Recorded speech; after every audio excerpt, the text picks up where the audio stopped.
पापियों की शरण फातिमा की माँ, सुन ले हमारी है प्यारी माँ।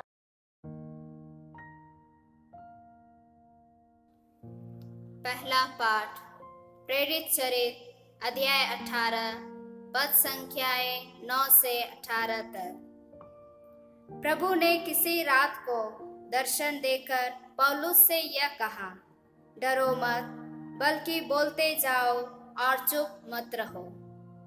मैं तुम्हारे साथ हूँ, कोई भी तुम पर हाथ डालकर तुम्हारी हानि नहीं कर पाएगा, क्योंकि इस नगर में बहुत से लोग मेरे अपने हैं।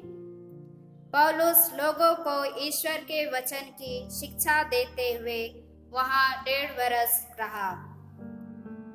जिस समय गल्लियो अखैया का प्रांतपति था, सब यहूदी मिलकर पौलुस को पकड़ने आए और उसे न्यायालय से ले जाकर उन्होंने यह कहा, यह व्यक्ति ईश्वर की ऐसी पूजा पद्धति सिखलाता है जो संहिता से भिन्न है।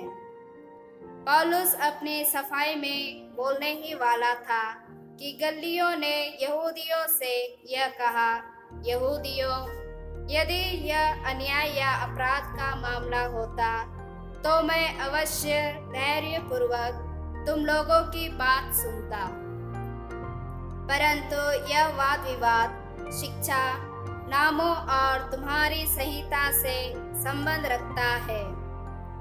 यह मामला तो तुम लोगों का है। मैं ऐसी बातों का न्याय करना नहीं चाहता। और उसने उन्हें न्यायालय से बाहर निकलवा दिया। तब सब यहूदियों ने सभागृह के अध्यक्ष सोस्थेनेस को पकड़कर न्यायालय के सामने पीटा, किंतु गल्लियों ने इसकी कोई परवाह नहीं की। पौलुस कुछ समय तक कुरिन्थ में रहा और इसके बाद वह भाइयों से विदा लेकर प्रिसिल्ला तथा आक्विला के साथ नाव से सीरिया चला गया। उसने किसी व्रत के कारण अखैये में सिर मुड़ाया। यह प्रभु की वाणी है। ईश्वर को धन्यवाद। प्रभु आप लोगों के साथ हो और आपके साथ भी। संत योहन के अनुसार प्रभु यीशु ख्रिस्त का पवित्र सुसमाचार। प्रभु की जय।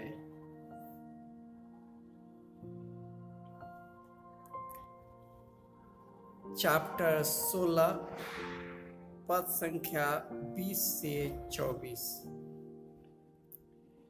मैं तुम लोगों से यह कहता हूं, तुम रोओगे और विलाप करोगे, परंतु संसार आनंद मनाएगा। तुम शोक करोगे, किंतु तुम्हारा शोक आनंद बन जाएगा। प्रसव निकट आने पर स्त्री को दुख होता है, क्योंकि उसका समय आ गया है, किंतु बालक को जन्म देने के बाद वह अपनी वेदना भूल जाती है, क्योंकि उसे आनंद होता है कि संसार में एक मनुष्य का जन्म हुआ है। इसी तरह तुम लोग अभी दुखी हो, किंतु मैं तुम्हें फिर देखूंगा। तुम आनंद मनाओगे, तुमसे तुम्हारा आनंद कोई छीन नहीं सकेगा। उस दिन तुम मुझसे कोई प्रश्न नहीं करोगे। मैं तुम लोगों से कहता हूं, तुम पिता से जो कुछ मांगोगे वह तुम्हें मेरे नाम पर वही प्रदान करेगा। अब तक तुमने मेरा नाम लेकर कुछ भी नहीं मांगा। मांगो और तुम्हें मिल जाएगा, जिससे तुम्हारा आनंद परिपूर्ण हो।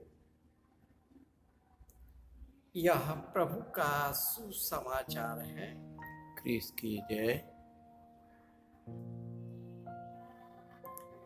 हे सर्वशक्तिमान पिता ईश्वर, हम तुझे धन्यवाद देते हैं कि तूने अपने पुत्र यीशु ख्रीस्त को इस संसार में भेजा है और उसके द्वारा तूने पवित्र आत्मा को प्रदान किया है। हम पवित्र आत्मा की शक्ति से हम किसी भी दुख और दर्द की और समस्या का समाधान कर सकते हैं। हे पिता ईश्वर, तू हमें पवित्र आत्मा की शक्ति प्रदान करे ताकि तेरी शक्ति का अनुभव कर सके और किसी भी परिस्थिति का सामना कर सके और तेरे असीम प्रेम का अनुभव कर सके। जय यीशु।